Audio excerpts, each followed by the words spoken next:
कोई चक्र नहीं होगा जो वहां जाएगा जहां हम जा रहे हैं। हमें 3 सबसे बड़े डायनासोर्स का डीएनए चाहिए। अंडे से ही सैंपल लेना जरूरी है क्या? हम खुद को ऐसी जगह ले आए जहां हमें होना ही नहीं चाहिए था।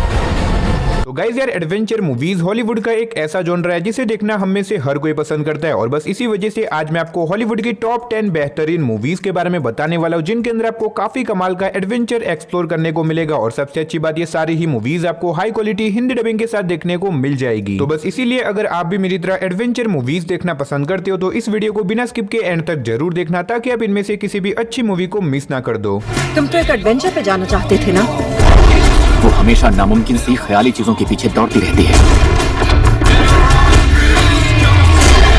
तो चलिए बिना देरी के वीडियो की शुरुआत करते हैं हमारी आज की लिस्ट की नंबर 10 की मूवी से, जिसका नाम है national treasure book of secret. ये 2007 में रिलीज हुई एक एक्शन एडवेंचर मूवी है, जिसे IMDb की तरफ से 6.5 आउट ऑफ 10 की रेटिंग मिली हुई है। इस मूवी के अंदर हमें कहानी दिखाई जाती है बेंजामिन की, जिसने हाल ही में एक बहुत बड़ा खजाना ढूंढ निकाला है और इसी वजह से वो बहुत ज्यादा पॉपुलर हो चुका है। अब ऐसे में बेंजामिन ने इस खजाने को ढूंढने के लिए बहुत ज्यादा मेहनत करी होती है, लेकिन कहानी में ट्विस्ट बताया जब इसी बीच बेंजामिन को पता चलता है कि न्यूज में ये दिखाया जा रहा है कि बेंजामिन के ग्रैंडफादर ने अब्राहम लिंकन को मारा था, यानी कि बेंजामिन के दादाजी एक मर्डरर थे। अब ऐसे में बेंजामिन, जो कि अपने दादाजी को बचपन से जानता है, उसे पता था कि उसके दादाजी ने किसी का भी मर्डर नहीं किया। इसी वजह से वो एक एडवेंचर सफर के ऊपर निकल जाता है, ताकि वहां पे जाके वो ये साबित कर सके कि असल में उसके दादाजी एक बेगुनाह इंसान थे। अब आखिर क्या बेंजामिन अपने दादाजी की बेगुनाही साबित कर पाएगा, और आखिर उसकी एडवेंचर जर्नी के बीच में उसके साथ क्या कुछ होने वाला है, वही सब कहानी जानने के लिए आप इस मूवी को प्राइम वीडियो के ऊपर देख सकते हो। तो नंबर 9 पे जो मूवी आती है उस मूवी का नाम है in the heart of the sea. ये 2015 में रिलीज हुई एक एक्शन एडवेंचर मूवी है, जिसे IMDb की तरफ से 6.9 आउट ऑफ 10 की रेटिंग मिली हुई है। इस मूवी के अंदर हमें कहानी दिखाई जाती है 18th सेंचुरी की, जहां पे एक क्रू जो कि अपनी शिप को लेकर बीच समंदर में चले जाते हैं, ताकि वहां पे जाके वो व्हेल मछली का शिकार कर सके। अब ऐसे में ये लोग अपने शिकार को पूरा करके अपने घर की तरफ लौट रहे होते हैं, लेकिन इसी बीच कहानी में ट्विस्ट बताया है जब इन लोगों का सामना एक बहुत बड़ी व्हाइट शार्क से हो जाता है, जो कि इनके पीछे पड़ जाती है इन्हें मारने के लिए। अब ऐसे में वो व्हाइट शार्क इतनी ज्यादा बड़ी और इतनी ज्यादा पावरफुल है कि ये लोग उस शार्क के सामने एक सेकंड भी नहीं टिक पाते, और ऊपर से वहां पे एक बहुत बड़ा तूफान भी आ जाता है, जिसकी वजह से ये लोग वहां पे बहुत बुरी तरीके से फंस जाते हैं। अब ऐसे में ये लोग यहाँ पे बिना खाना और पानी के बीच समंदर में कैसे सरवाइव करेंगे, आखिर क्या ये लोग उस व्हाइट शार्क का सामना करके यहाँ से जिंदा बाहर निकल भी पाएंगे या फिर नहीं, वही सब कहानी जानने के लिए आप इस मूवी को हिंदी लैंग्वेज के साथ प्राइम वीडियो के ऊपर देख सकते हो। तो नंबर 8 पे जो मूवी आती है उस मूवी का नाम है रेड 1। ये 2024 में रिलीज हुई एक एक्शन एडवेंचर कॉमेडी मूवी है, जिसे IMDb की तरफ से 6.3 आउट ऑफ 10 की रेटिंग मिली हुई है। इस मूवी के अंदर में कहानी दिखाई जाती है सेंटा क्लॉज की, जिसे क्रिसमस से पहले एक बहुत ही खतरनाक चुड़ैल किडनैप कर देती है। अब ऐसे में वो चुड़ैल सेंटा क्लॉज की सारी पावर को छीन के पूरी दुनिया के ऊपर राज करना चाहती है, लेकिन इसी बीच हमें कहानी दिखाई जाती है सेंटा क्लॉज के बॉडीगार्ड की, जिसे अब कैसे भी करके 24 घंटों के अंदर सेंटा क्लॉज को ढूंढना होगा। अब इसके बाद सेंटा का बॉडीगार्ड अपने एक पार्टनर के साथ मिलकर निकल जाता है सेंटा को ढूंढने के लिए। तो आखिर क्या वो सेंटा को ढूंढ के उनकी जान बचा पाएगा, और आखिर सेंटा क्लॉज को किसने किडनैप किया है, वही सब कहानी जानने के लिए आप इस मूवी को देख सकते हो। अब अगर आप एक ऐसी मूवी देखना चाहते हो जिसके अंदर आपको एक्शन भी देखने को मिले, एडवेंचर भी देखने को मिले, साथ ही कॉमेडी भी देखने को मिले, तो आप इस मूवी को ट्राई कर सकते हो, जो कि आपको हिंदी लैंग्वेज के साथ Amazon प्राइम वीडियो के ऊपर देखने को मिल जाएगी। तो नंबर 7 पे जो मूवी आती है उस मूवी का नाम है अल्फा। ये 2018 में रिलीज हुई एक एडवेंचर ड्रामा मूवी है, जिसे IMDb की तरफ से 6.6 आउट ऑफ 10 की रेटिंग मिली हुई है। इस मूवी के अंदर हमें कहानी दिखाई जाती है कूड़ा की, जो कि अपने फादर की ही तरह एक बहुत बड़ा योद्धा बनना चाहता है, लेकिन ऐसे में कूड़ा जो कि शिकार करने से डरता है, लेकिन अब कूड़ा जो कि बड़ा हो चुका है, इसी वजह से कबीले के रूल के हिसाब से उसे अब शिकार करना ही होगा। इसी वजह से वो अपने पहले शिकार को करने के लिए जाता है, लेकिन कहानी में ट्विस्ट बताया जब शिकार करते टाइम वो डर जाता है, और इसी वजह से वो एक बहुत बड़ी खाई के अंदर गिर जाता है। अब ऐसे में कूड़ा के फादर और बाकी सारे कबीले के लोगों को यही लगता है कि कूड़ा अब मर चुका है, और इसी वजह से वो लोग वहां से चले जाते हैं, लेकिन ऐसे में कूड़ा इतने ऊपर से गिरने के बावजूद भी किसी तरह से बच जाता है, लेकिन अब वो पूरी तरीके से जख्मी हो चुका है और वहां पे वो एक बहुत बुरी सिचुएशन में फंस चुका है। अब अगर कूड़ा को अपने कबीले पे वापस जाना है तो उसे एक बहुत ही खतरनाक जंगल को पार करना होगा, और इसी बीच उसका सामना एक बहुत ही खतरनाक जंगली भेड़िए से हो जाता है। अब आखिर क्या कूड़ा अपने कबीले पे वापस जा पाएगा, और इस बीच उसके साथ मूवी में जो कुछ भी एडवेंचर चीजें होती है वो सब जानने के लिए आप इस मूवी को देख सकते हो। अब अगर आप इस तरह की जंगल एडवेंचर पे बनी हुई मूवीज देखना पसंद करते हो तो आप इस मूवी को हिंदी लैंग्वेज के साथ नेटफ्लिक्स और Amazon प्राइम वीडियो के ऊपर देख सकते हो। तो नंबर 6 पे जो मूवी आती है उस मूवी का नाम है असेसियन क्रीड। ये 2016 में रिलीज हुई एक एक्शन एडवेंचर मूवी है, जिसे IMDb की तरफ से 5.6 आउट ऑफ 10 की रेटिंग मिली हुई है। इस मूवी के अंदर में कहानी दिखाई जाती है काल की, जिसे एक दिन अचानक से कुछ बहुत ही खतरनाक लोग किडनैप कर देते हैं। अब ऐसे में काल को जिन लोगों ने किडनैप किया है वो लोग काल को एक टेक्नोलॉजी की मदद से टाइम में टाइम ट्रैवल करके पीछे भेजते हैं जहाँ पे वो एक असेशन हुआ करता था और वहाँ पे जाके काल को एक बहुत बड़े मिशन को पूरा करना होगा। अब ऐसे में काल को ना चाहते हुए भी इस काम को करना पड़ता है और ऐसे में वो टाइम ट्रेवल करके पास्ट में चला जाता है। अब आखिर वहाँ पे जाने के बाद उसके साथ क्या कुछ होने वाला है, आखिर उसका मिशन क्या है और आखिर क्या वो अपने मिशन को पूरा कर पाएगा या फिर नहीं, वही सब कहानी जानने के लिए आप इस मूवी को देख सकते हो। अगर आप एक बढ़िया सी एक्शन एडवेंचर मूवी देखना चाहते हो जिसके अंदर आपको टाइम ट्रैवल के साथ साथ हिस्टोरिकल कॉन्सेप्ट देखने को मिले तो आप इस मूवी को वन टाइम वॉच के लिए ट्राई कर सकते हो, जो कि आपको हिंदी लैंग्वेज के साथ नेटफ्लिक्स के ऊपर देखने को मिल जाएगी। तो नंबर 5 पे जो मूवी आती है उस मूवी का नाम है स्लम्बरलैंड। ये 2022 में रिलीज हुई एक एक्शन एडवेंचर फैंटेसी मूवी है जिसे IMDb की तरफ से 6.7 आउट ऑफ 10 की रेटिंग मिली हुई है। इस मूवी के अंदर में कहानी दिखाई जाती है नेमो नाम की एक छोटी सी लड़की की जिसके फादर की एक दिन अचानक से मौत हो जाती है। अब ऐसे में नेमो अपने फादर की मौत की वजह से बहुत ज्यादा दुखी होती है, लेकिन इसी बीच उसे पता चलता है सपनों की दुनिया के बारे में जहाँ पे जाके वो अपने फादर को वापस से जिंदा कर सकती है। अब जैसे ही नेमो को सपनों की दुनिया के बारे में पता चलता है वो निकल जाती है सपनों की दुनिया में ताकि वहां पे जाके वो अपने फादर को जिंदा कर सके। अब आखिर सपनों की दुनिया में जाने के बाद नेमो को कौन कौन सी प्रॉब्लम्स का सामना करना पड़ेगा और इस बीच मूवी के अंदर जो कुछ भी एडवेंचर होता है वो सब देखने के लिए आप इस मूवी को हिंदी लैंग्वेज के साथ नेटफ्लिक्स के ऊपर देख सकते हो। तो नंबर 4 पे आपको एक नहीं टोटल 2 मूवी देखने को मिलेगी, ग्लैडिएटर पार्ट 1 एंड पार्ट 2। ये 2000 में रिलीज हुई एक एक्शन एडवेंचर मूवी है जिसे IMDb की तरफ से 8.5 आउट ऑफ 10 की रेटिंग मिली हुई है। अब इस मूवी के अंदर में कहानी दिखाई जाती है मैक्सिमस की, जो कि रोम का सेनापति होता है और रोम के राजा मैक्सिमस को बहुत ज्यादा पसंद करते हैं और इसी वजह से वो चाहते हैं कि उनके मरने के बाद मैक्सिमस ही रोम का नया राजा बने। लेकिन ऐसे में राजा की इस बात के बारे में राजा के बेटे को किसी तरह से पता चल जाता है और इसी वजह से वो राजा और मैक्सिमस की पूरी फैमिली को जान से मार देता है और मैक्सिमस को भी अपना बंदी बना लेता है। अब ऐसे में मैक्सिमस जिसने अपने आंखों के सामने राजा और अपनी पूरी फैमिली को मरते हुए देखा है, इसी वजह से वो डिसाइड करता है कि वो कैसे भी करके राजा के बेटे से अपनी मौत का बदला लेके रहेगा। अब आखिर क्या मैक्सिमस अपना बदला पूरा कर पाएगा और इस बीच मूवी के अंदर जो कुछ भी एडवेंचर चीजें होने वाली है वो सब जानने के लिए आप इस मूवी को देख सकते हो। अब इस मूवी की रेटिंग देख के आप समझ सकते हो मूवी कितनी ज्यादा कमाल की। अगर आपने नहीं देखा तो डेफिनेटली मैं रिकमेंड करूंगा कि आप इन दोनों ही मूवीज को एक बार जरूर ट्राई करना। और अगर आप इन मूवीज को देखना चाहते हो तो ये मूवी आपको हिंदी लैंग्वेज के साथ Amazon प्राइम वीडियो के ऊपर देखने को मिल जाएगी। तो नंबर 3 पे जो मूवी आती है उस मूवी का नाम है द लॉस्ट सिटी। ये 2022 में रिलीज हुई एक एडवेंचर कॉमेडी मूवी है जिसे IMDb की तरफ से 6.1 आउट ऑफ 10 की रेटिंग मिली हुई है। इस मूवी के अंदर में कहानी दिखाई जाती है एबिगल नाम के एक बहुत ही खतरनाक आदमी की, जो कि एक दिन एक राइटर को किडनैप कर देता है। अब ऐसे में एबिगल चाहता है कि वो राइटर उसे एक सोने की सिटी को ढूंढने में मदद करे जो कि आज से हजारों सालों पहले अचानक से गायब हो गई थी। अब इसी बीच हमें कहानी दिखाई जाती है डैश नाम के एक आदमी की, जो कि उस राइटर का बॉयफ्रेंड होता है और इसी वजह से वो उस जगह के ऊपर चला जाता है ताकि वहां पे जाके वो अपनी गर्लफ्रेंड की जान बचा सके। लेकिन वहां पे जाने के बाद वो एक बहुत बड़ी मुसीबत में फंस जाता है। अब आखिर क्या डैश वहां पे जाने के बाद अपनी गर्लफ्रेंड यानी कि उस राइटर की जान बचा पाएगा और इस बीच मूवी के अंदर जो कुछ भी इंटरेस्टिंग चीजें होने वाली है वो सब जानने के लिए आप इस मूवी को देख सकते हो। अब इस मूवी के अंदर आपको बहुत ही कमाल का एडवेंचर देखने को मिल जाएगा। अगर आप एक बढ़िया सी एक्शन कॉमेडी के ऊपर बनी हुई मूवी देखना चाहते हो तो डेफिनेटली मैं रिकमेंड करूंगा कि आप इस मूवी को जरूर ट्राई करना, जो कि आपको हिंदी लैंग्वेज के साथ प्राइम वीडियो के ऊपर देखने को मिल जाएगी। तो नंबर 2 पे जो मूवी आती है उस मूवी का नाम है रिम ऑफ द वर्ल्ड। ये 2019 में रिलीज हुई एक एक्शन साइफाई एडवेंचर मूवी है जिसे IMDb की तरफ से 5.5 आउट ऑफ 10 की रेटिंग मिली हुई है। इस मूवी के अंदर में कहानी दिखाई जाती है कुछ बच्चों की, जो कि एक जंगल के अंदर घूमने के लिए जाते हैं। लेकिन इसी बीच इन बच्चों को पता चलता है कि उनके सिटी के अंदर कुछ बहुत ही खतरनाक एलियंस क्रिएचर ने अटैक कर दिया है, जिसकी वजह से चारों तरफ तबाही का माहौल फैल चुका है और इसी वजह से बहुत सारे लोगों की भी मौत हो चुकी है और इन एलियंस की वजह से ये बच्चे भी एक बहुत बड़ी मुसीबत में फंस चुके हैं। अब ऐसे में इन बच्चों को कैसे भी करके इस जंगल के अंदर रह के अपने आप को उन एलियंस क्रिएचर से बचाना होगा। अब आखिर क्या ये बच्चे ये कर पाएंगे और आखिर वो एलियन कौन है, आखिर वो अर्थ के ऊपर कैसे आए, वही सब कहानी जानने के लिए आप इस मूवी को देख सकते हो। अब अगर आप एक ऐसी मूवी देखना चाहते हो जिसके अंदर आपको बड़े बड़े मॉन्स्टर और क्रिएचर देखने को मिले, साथ ही मूवी के अंदर आपको अच्छा खासा एडवेंचर भी देखने को मिले, तो आप इस मूवी को वन टाइम वॉच के लिए देख सकते हो और ये मूवी आपको हिंदी लैंग्वेज के साथ नेटफ्लिक्स के ऊपर देखने को मिल जाएगी। तो फाइनली नंबर 1 पे जो मूवी आती है उस मूवी का नाम है पैडिंगटन इन पेरू। ये 2024 में रिलीज हुई एक एक्शन एडवेंचर मूवी है जिसे IMDb की तरफ से 6.8 आउट ऑफ 10 की रेटिंग मिली हुई है। इस मूवी के अंदर में कहानी दिखाई जाती है एक छोटे से भालू की, जो कि इंसानों के साथ रहता है। अब ऐसे में इस भालू को एक दिन पता चलता है कि उसकी आंटी, जो कि बहुत टाइम से मिस्टीरियस तरीके से गायब हो चुकी है, इसी वजह से वो अपनी फैमिली के साथ मिलकर निकल जाता है एक एडवेंचर सफर पे, ताकि वहां पे जाके वो अपनी आंटी को ढूंढ सके। अब आखिर क्या ये भालू अपनी फैमिली के साथ मिलकर अपनी आंटी को ढूंढ पाएगा और इस एडवेंचर जर्नी के बीच में इनके साथ जो कुछ भी इंटरेस्टिंग चीजें होने वाली है वो सब जानने के लिए आप इस मूवी को देख सकते हो। अब ये काफी कमाल की एडवेंचर मूवी है, अगर आपने नहीं देखा तो डेफिनेटली मैं चाहूंगा कि आप इस मूवी को वन टाइम वॉच के लिए एक बार जरूर ट्राई करें। लेकिन अनफॉर्चुनेटली ये मूवी आपको किसी भी OTT प्लेटफॉर्म पे देखने को नहीं मिलेगी, तो अगर आप इस मूवी को देखना चाहते हो तो इसे आप इंटरनेट के ऊपर ढूंढ के हिंदी लैंग्वेज में देख सकते हो। तो बस यही थी हमारी आज की टॉप 10 बेस्ट एडवेंचर मूवीज। वैसे आपने इनमें से कौन कौन सी मूवीज को देख रखा है या फिर कौन सी देखने वाले हो, कमेंट बॉक्स में जाके बता देना। तो चलिए उसी के साथ हमारी आज की वीडियो को इधर ही खत्म कर दे, मिलते और किसी नई वीडियो के साथ, तब तक तक के लिए टाटा बाय बाय।